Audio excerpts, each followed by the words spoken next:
Terrific. It's John Florescu here in Bucharest, and I have today as our guest Anca Dragu, who is joining us also here from Bucharest, and Jim Rosapep, who is in Washington.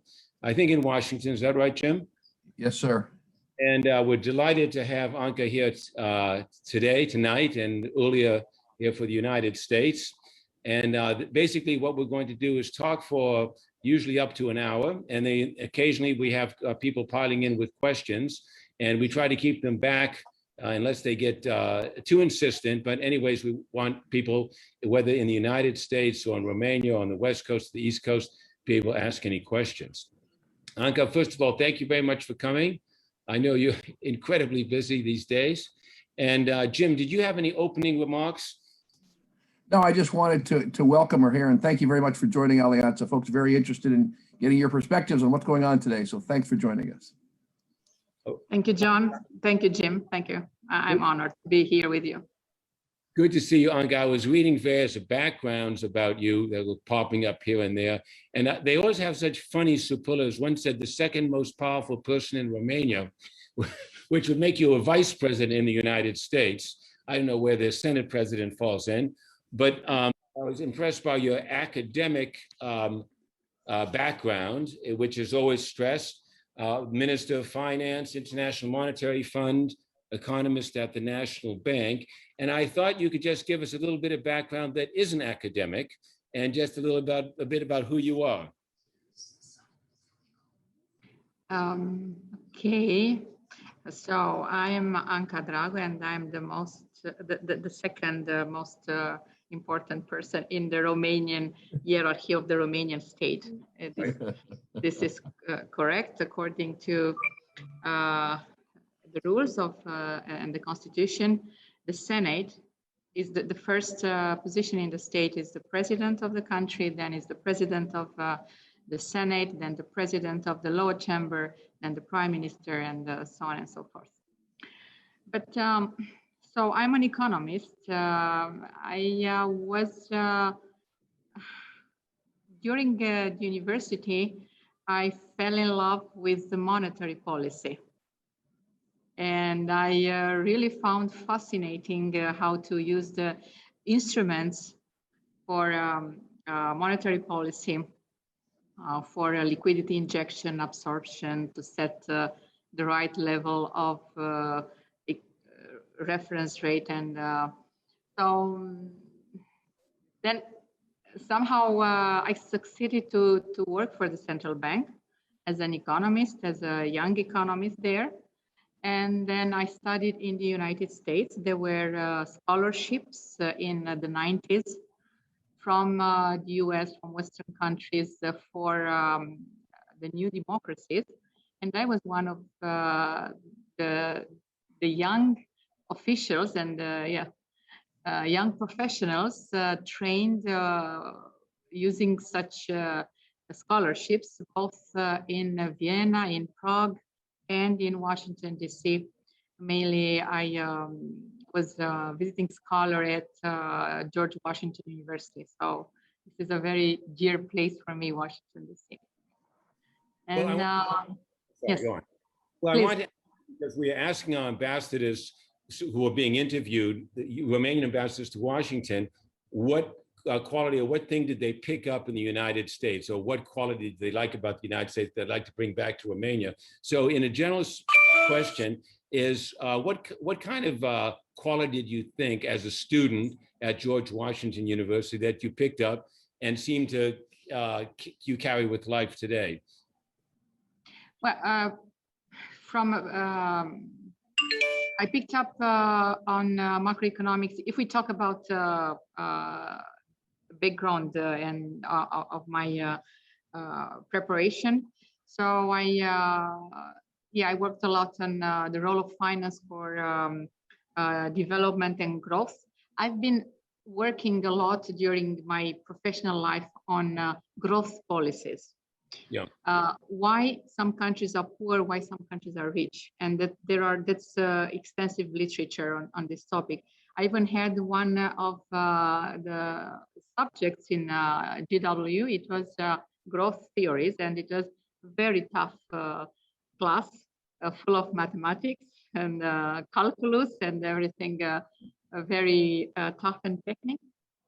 And yeah, so in terms of the knowledge, I focused more a lot on growth and finance, but also I developed, I think, a lot people skills.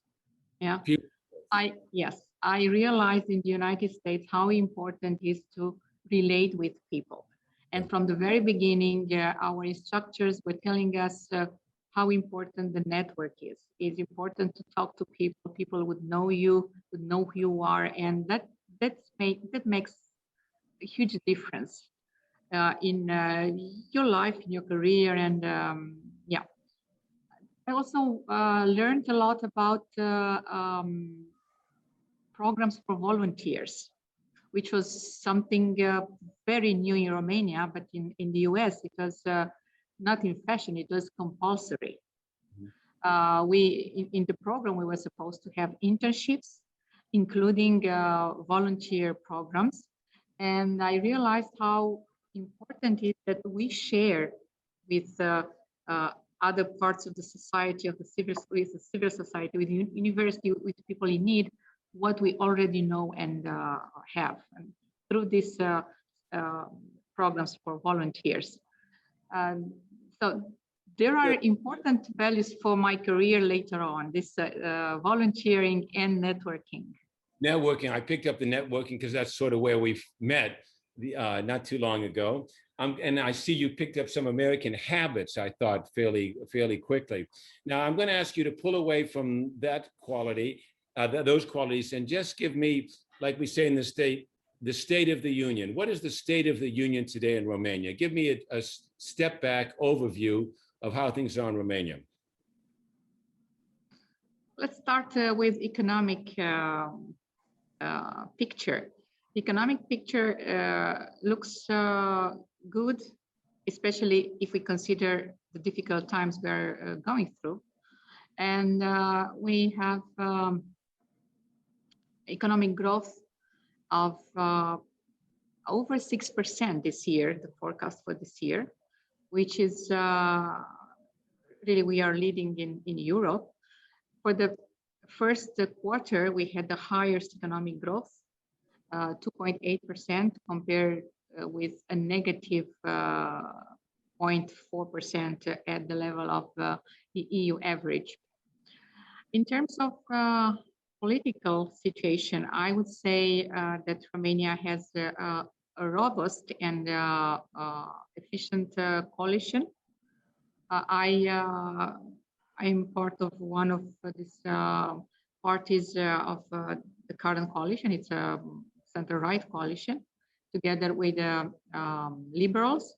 We are USR Plus, and together with the Hungarian party. So that's a coalition of 3 parties. And it's stable, and it's efficient, and it's solid. This is for sure. Right. And so you went from an economist to a politician to a Senate president, really, now for 7 months, right? What did you learn being now more in the political realm as opposed to the strict academic realm? And what quality do you need to succeed more in politics than you don't necessarily need in economics? Obviously, in politics, you need to talk to people and to find always the not only the right way, but to find through dialogue the solution. Mm-hmm. It is not black or white. It is something you find to work to find a workable solution all the time. And yes, indeed. In general, I like to find solutions. Yes, I always say that there are not enough problems for many solutions I have. So, but in politics, I do have the opportunity to talk to people and to find the right approach, the right solution, and something that it's in line with our governing program, which is a very solid program, and also in line with our partners in the coalition. So this negotiation that is very important for politics and coalitions. I think this is something that I learned the most during this 7 months already. Oh my God. December 22nd is when you got on. Time flies when you're having a good time, but 7 months is pretty good. I actually called you, I described you as sort of a new wave of Romanian politicians. Am I giving you too much credit, or is that about right? You're under 50 This is anyway. true. This is true. I'm very young in politics, much younger than in my real life. So yes, I'm a young politician, young as politician. Yeah. And what the new wave of politicians, I think what we bring in the Romanian politics is the concern for the public good.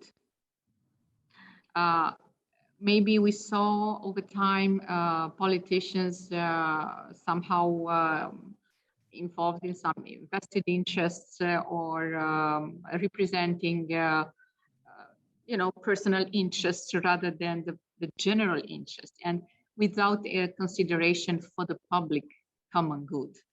And this is what I bring new in the politics, and my colleagues. We are in general professionals. I left my career, my professional career, a very successful one, and I shifted to politics because I felt that it's time, and it's a time in my life and in my career to give back to the society something that have accumulated in terms of knowledge and experience.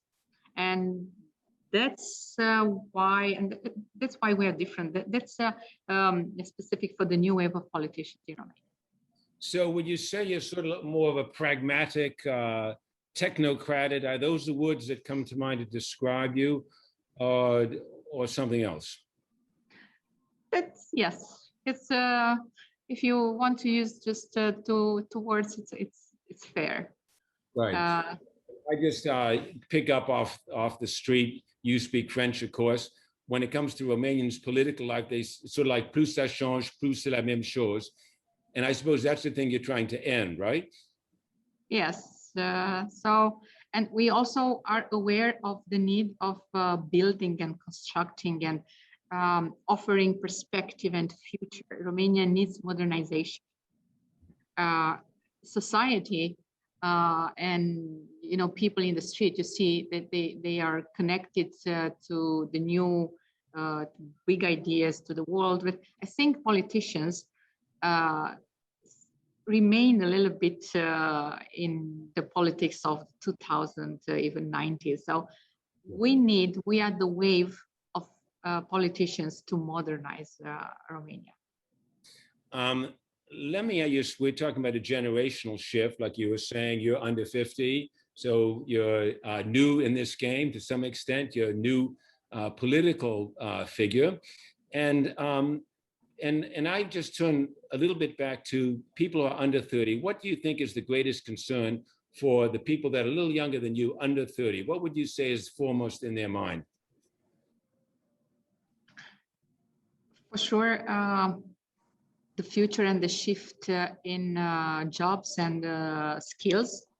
And this is why we have very high on our agenda education, and a very ambitious program for modernizing the education system until 2030. So exactly to prepare the new generations for the total shift on skills required for the labor market. For people under 30, first of all, I would like to see more women involved in politics. And Romania doesn't perform very well in this respect.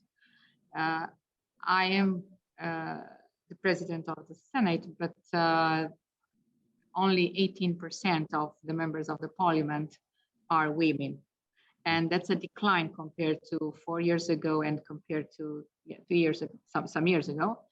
And while the world increased the women participation in politics, in Romania just slowed down. So I would also like to see that young generation, young people under 30, to be more active in the politics, in the civil society, to be more involved. Because at the end of the day, if we do not get involved, somebody else will get. Yeah. And yeah, so we have to be here. I had a very interesting discussion with a former finance minister of Portugal, a lady I met in Brussels after my term as finance ministry in Bucharest, when I was not convinced that I want to shift towards politics. And she told me, I joined politics at the age of 43, and I think it was the best decision I've taken in my life.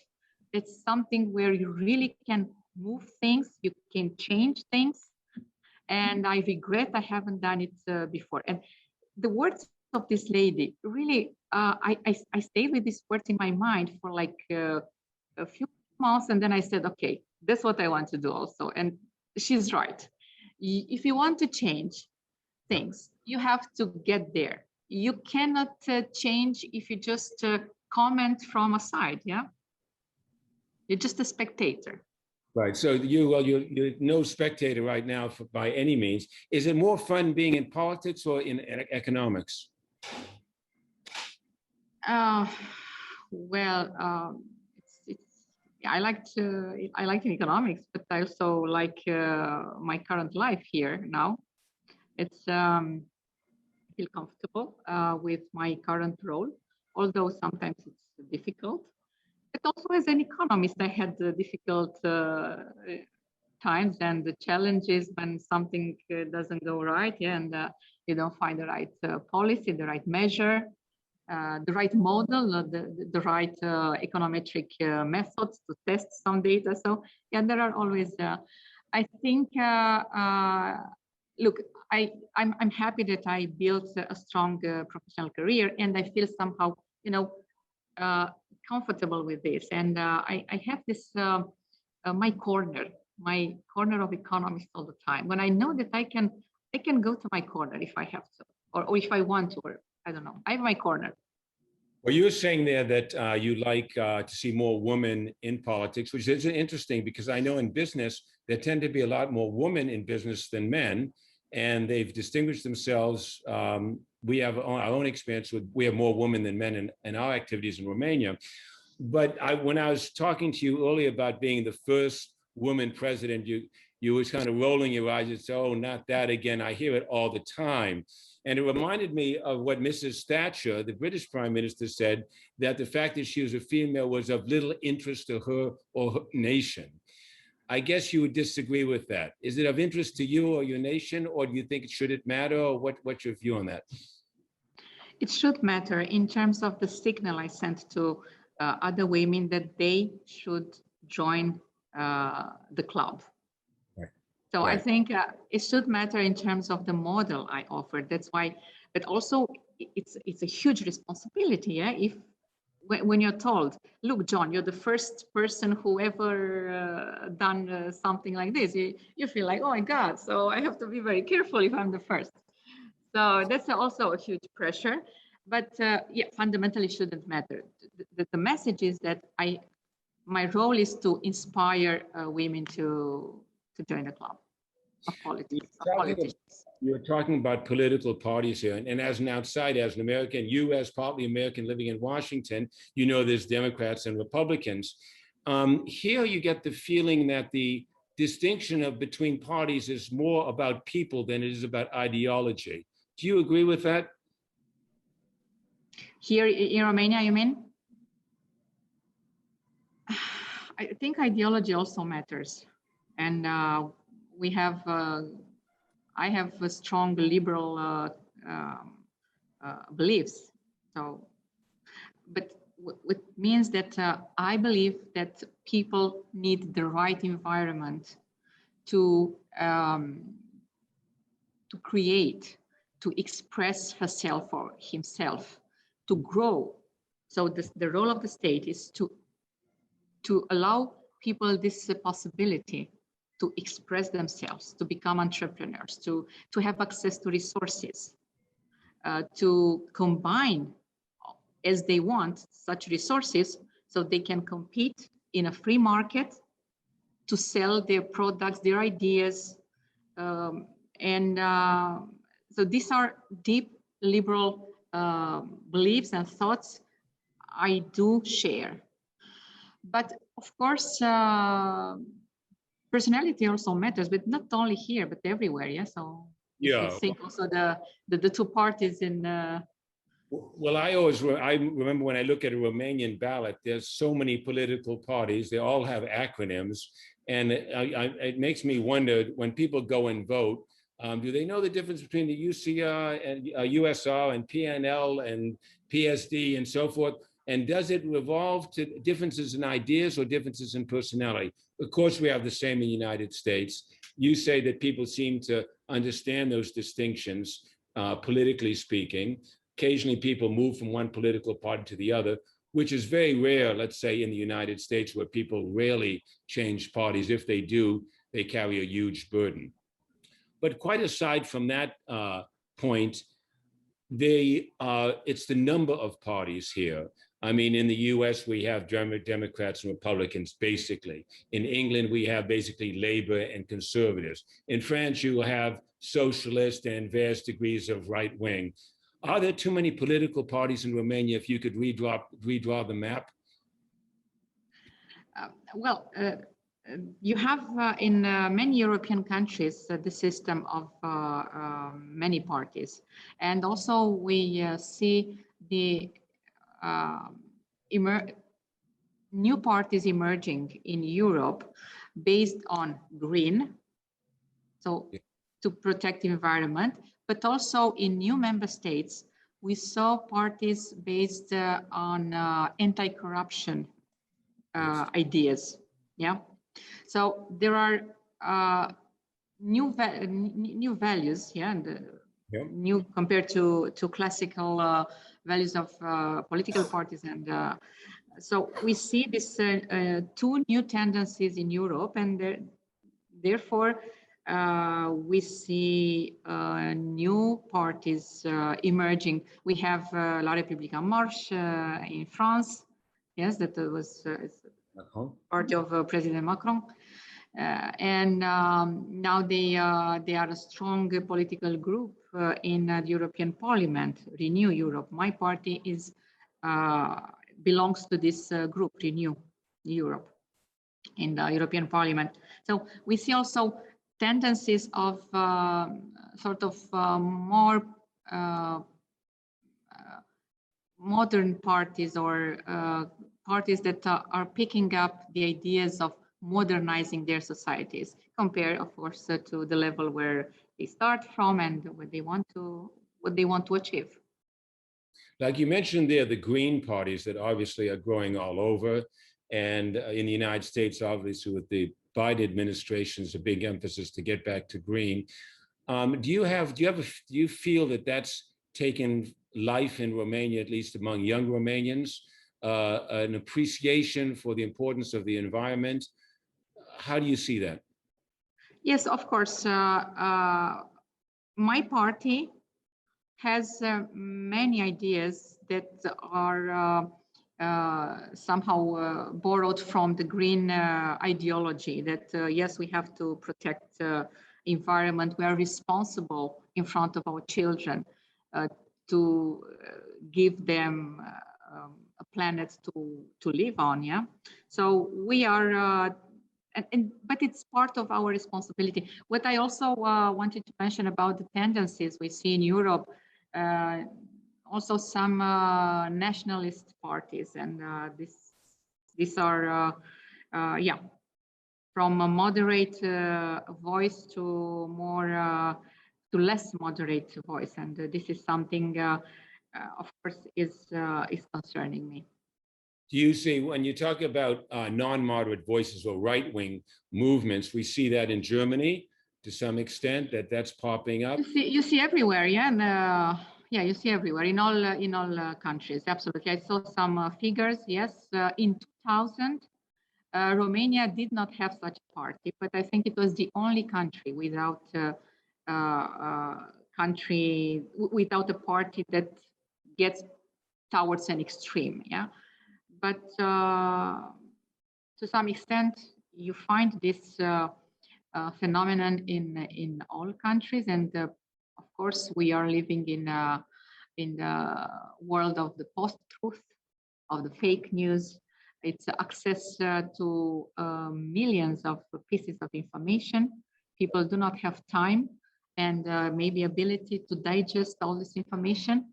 So I think this is the climate where such parties could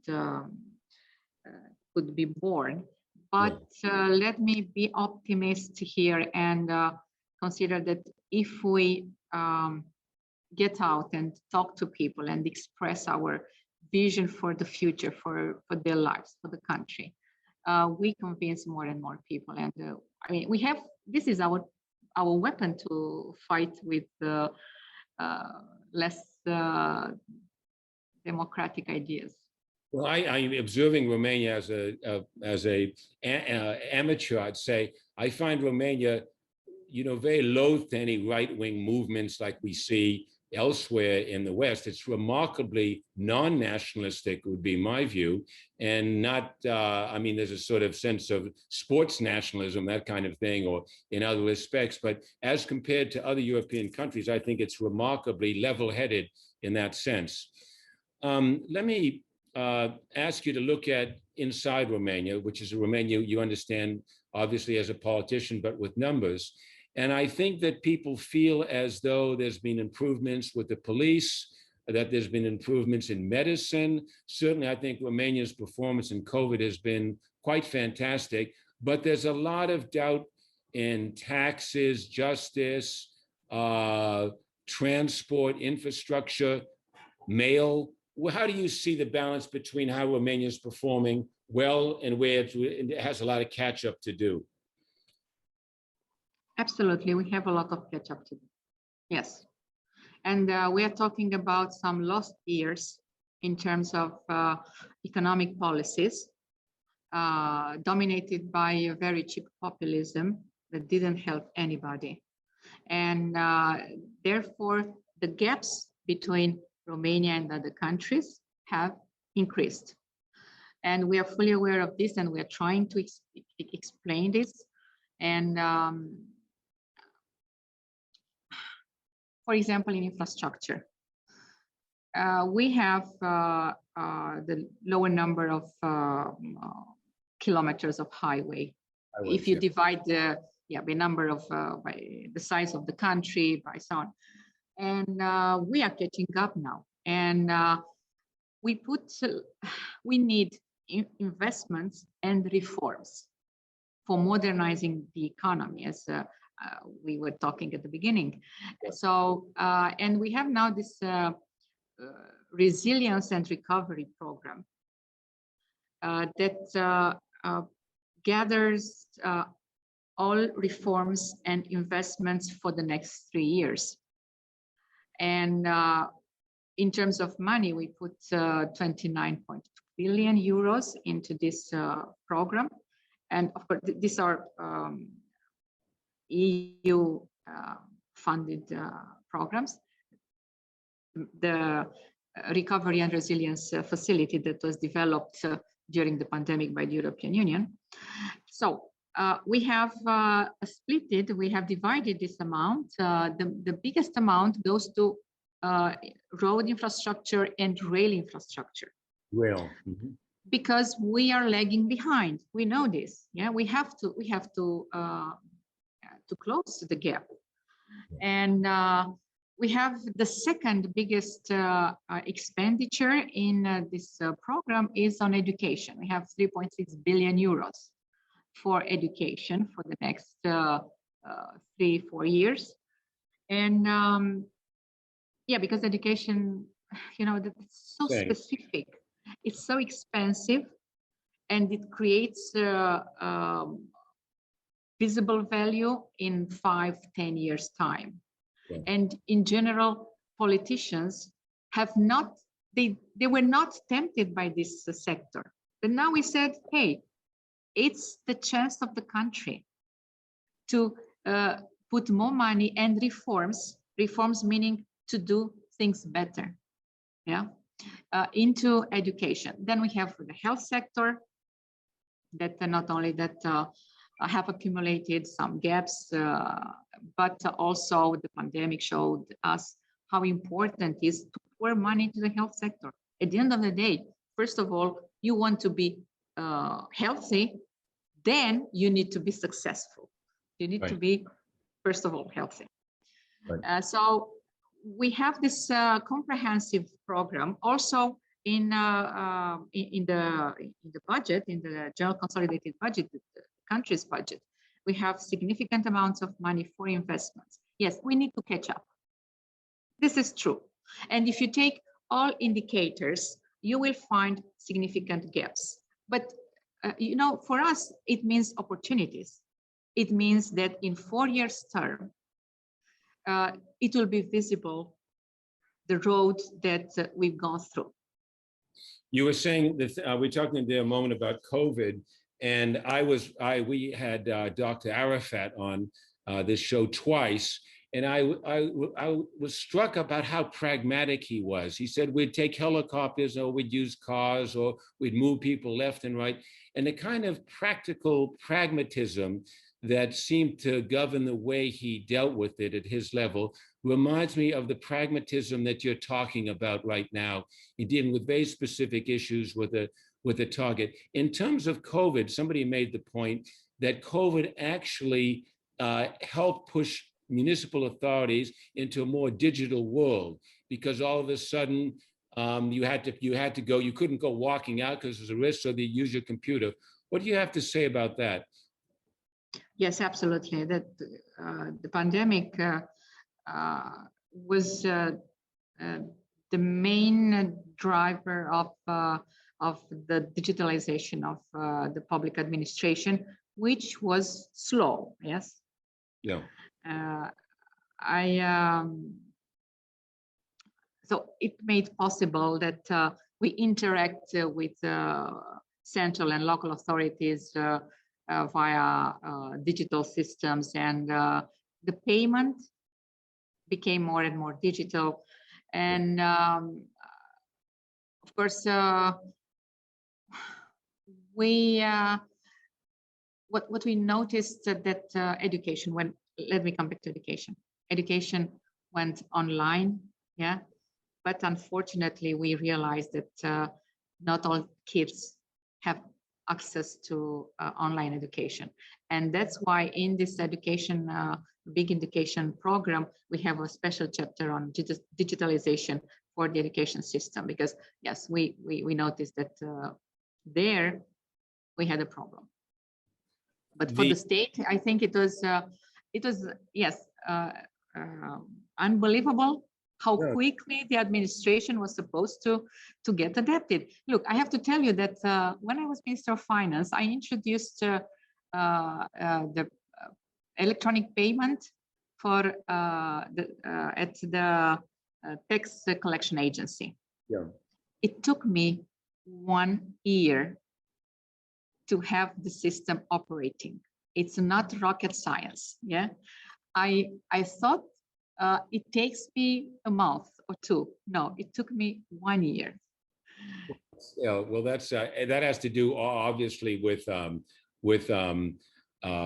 anything involving building something new. It's always more money and more time, and even if it's trying to get people more integrated in the digital sense. I was talking to a foreign investor just a couple of days ago. He's French, and he used to run a large accountancy firm here. And he said the trouble he has is that ANAF does not operate in good faith. He said, when I work in France, he says, and I have a complaint, I go to the authorities, and they actually make me believe I have an argument, or somebody's going to listen to my argument, and that just doesn't seem to happen too much. Is that an unfair accusation? What do you make of that? Look, maybe the person had in mind a specific situation. I cannot comment. Maybe the person felt this way. I cannot. I mean, I don't challenge this. Right. But I would say that the French tax collection agency, it's really tough, and I may say sometimes even tougher. I know stories from people in France, and they had really nightmares because of in France they have this high wealth individuals, which is really tough law. Yeah. So, and they have the whistleblower system. Yeah. So all neighbors may tell to the French enough, look, my neighbor, I think he or she eats too much and has a too Very big French. car. And could you check, please? And yeah, I know cases like this. Look, ANAF also is in the process to modernize. And in this National Resilience and Recovery Program, there are money allocated for ANAF. Yes, ANAF needs to be more digital. It needs to be closer to people. Needs to modernize. This is true. But okay. He might have been a poor loser. He had a bad case and it colored his vision. But we'll take your answer there. Now, Raluca, do you have any questions queuing up, or should I just keep moving here? I think. And thank you, Madam Dragu, for participating. Everybody's very excited and jumping in and commenting. I have a few questions, and I'm going to start with the easiest one from Travis, who asked, Madam Dragu, I'm wondering if you watched the Danish political show Borgen. In a recent interview, the Estonian Prime Minister revealed she's a fan. What about you? Is this a trend? Yes, I already said in public that I watched Borgen, and I talked to the Danish ambassador in Bucharest, who told me, look, we are going to have the new series of Borgen in next year. And yeah, I was COVID patient. And during this period of time, I just sat at home in August, September, and watched Borgen entirely. Yes, I like it. What I like about Borgen is not only that, yes, she's the prime minister was a very successful female politician, but I also like the high level of responsibility of the Danish politicians I saw there. Of course, and not 100%, not all of them, but the concern for the common public good. This is what I liked a lot about Borgen. And she inspired me, yes. And another question coming from Luca and seconded by Raresh is, can you ask Mrs. Dragu if she still encounters sexism in politics? In what? Politics. Could you please repeat it if I'm... You still encounter... Yes, of course, yes. And a follow-up to that question, from Andrew is, the National Democratic Institute and other observers have reported worrying trends in Eastern Europe, particularly in Romania, of online hate speech targeted at women in politics. Have you experienced notable harassment as a woman in Romanian politics? What advice do you have for Romanian women who aspire to enter the political sphere but are fearful of being targeted with hate speech against women? Yes, of course, it's very true that the hate speech against women it's higher, but I would not say that only in new democracies or in Romania. I may say that that's a general condition, tendency. Yeah. If we look also at the US, I may give you some examples of the campaign in 2016. Yeah. So, but yes, it is a fact, and that's why we have to be present. Women to be present on the political stage, and to, as you know, as long as we are there, the longer we are, the more productive we are on the political stage. I think that's the only chance to break the hate speech and all this stereotype thinking regarding the women in politics. So, yes, it's hate speech. Yes, it's sexist world, the one of politicians, but we have no other choice but to to fight here, to work here. Anca, you were saying, certainly in the United States, you probably understand how important is the middle class and how it brings the stability to the American economy and American life. The Biden administration obviously is putting a lot of money in bolstering the middle class and also the working class that has been left behind, not for 10 years, but probably 30 years. My question to you is, could you give me a sense of what you describe as the distinction between the upper class, middle class, and lower class, if you use that term, in Romania? I mean, how big is the middle class? How big is the lower middle class and the rich? We have to look at the standard of living. We now have the concept beyond GDP at the level of a country. So it's not in terms of cash only and in terms of pure growth, but it's in terms of access to services. Can you still hear me? Yes, you're still on. Okay, so I would say that upper class, lower class, or middle class, the difference is how easy we access services like services like education and health, cultural, how easy we access to cultural services, how easy we access to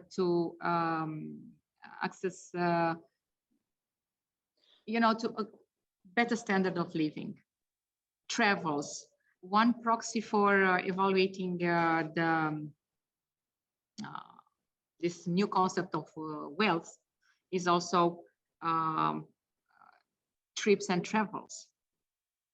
So a middle class should have good access to education, to health services, should afford to travel, to have a vacation a year, at least 1-2 weeks of vacation a year to spend somewhere. This is how I would define middle class.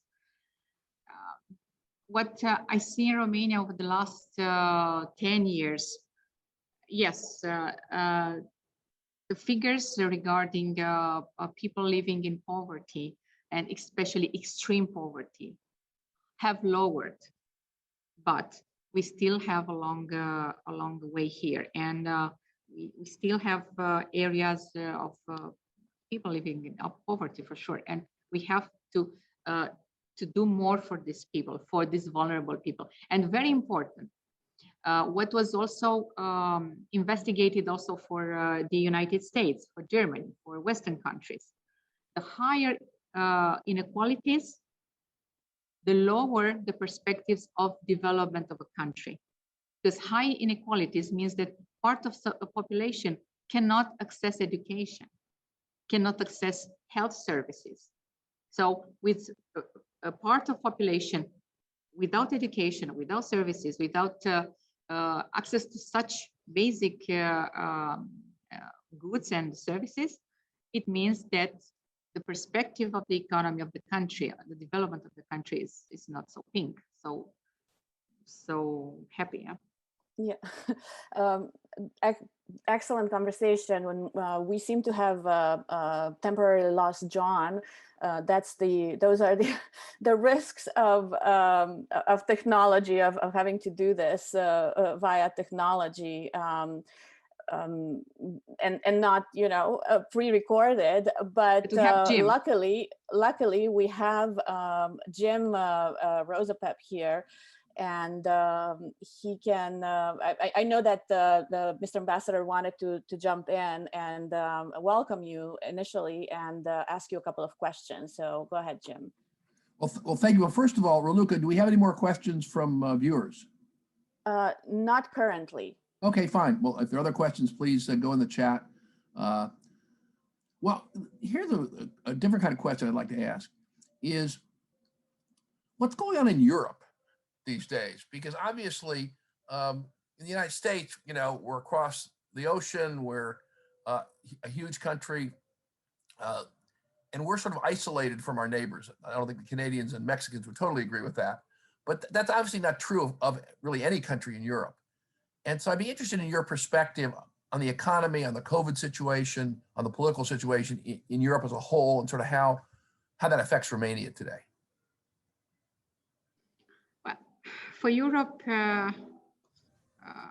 okay, first of all, we see the floods recently, and this right, is good example. For Belgium declared a day for funerals, yes, in Belgium after the victims of the floods. And so this is a physical and a clear challenge that Europe has these days, but okay. In economic terms, and let's talk about the pandemic a little bit. I think the pandemic showed a huge value of Europe and revealed this value called solidarity. And European countries made available money, programs, instruments, equipments, medical, drugs, in order to cope with the pandemic. So I think the pandemic revealed this huge quality of Europe, the solidarity. And this is something I'm sure we will not forget, and we'll build on it. Then Europe came with immediate programs to help European economies. We have money, significant amounts of money, billions of euros that were used by European economies in order to protect jobs and business during the pandemic. And also Romania benefited of like 4 billion euros for protecting jobs and business. There's the so-called program SURE. Then Europe came with this resilience and recovery facility and mechanism, and put significant amount of money into the next budgetary period. So more than 1.7 trillion euros to be allocated for economic programs for all European countries. And this is, again, that's a historic decision to have such a high increase of money spent for all Europe. Also very important, especially for me as an economist, what Europe decided last year to have common debt. And you know, the common debt also for the United States in the 19th century made the states stronger. When the US states started, to borrow together so this is really historical decision that Europe took last year, and it was pushed by the pandemic. As an economist, I always wanted to see this common debt, because you're like a big family, and you put your money together, and you buy the house, and you pay the house, you clean the house together, so you really belong to the same house. Of course, with some rules, yeah? You have to clean your room, you have to do your bed, you have to, so there are the rules. We still talk about rules, and we'll go back to the economic governance rules. Now there are discussions in Brussels how to adapt the economic governance rules according to the new economic reality. So I think that's the main important messages of solidarity, joint common economic programs, common debt. The European Union is issuing debt in order to finance all these programs. And this is something without precedent. And it is deepening the European Union. You sound like you think all that's good for Romania.